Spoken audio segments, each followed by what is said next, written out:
هذا جسمي وهو ملك لي ساق ويدان والأجزاء الأخرى التي ترونها، وهناك أجزاء أخرى مغطى بملابس الداخلية أدعوها الأجزاء السرية، وطبعا أنت لديك مثلها أيضا. أمي وأبي أخبروني أنني طفل مميز، وأخبروني أنه إذا آذاني أي شخص أن أذهب إليهما وأخبرهما. يوما ما عندما زارنا أحد أقربائنا في المنزل كنت ألعب ببعض ألعابي وسياراتي، جلس الضيف وقال لي تعال واجلس بجانبي، ثم لمسني في ذلك المكان السري، لا أحد يمكنه أن يلمسه أو يراه. شعرت بالخوف الشديد، ثم فكرت أنه جسدي، لماذا يفعل ذلك؟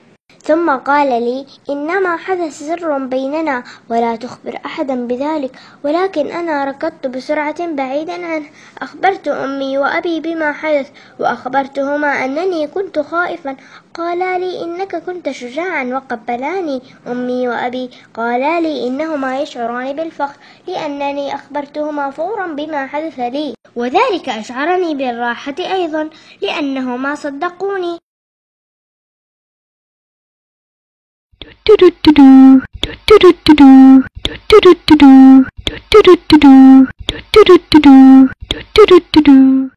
حتى لو لم أستطع إخبار أمي وأبي فكان بإمكاني أن أخبر معلمتي. عندما أكون حزينا من أمر ما فهي تهتم لي، أخبرتها أنه ليس ذنبي وأنني لم أفعل شيئا خاطئا، إنه جسدي وسوف أحافظ عليه ليصبح كبيرا وقويا.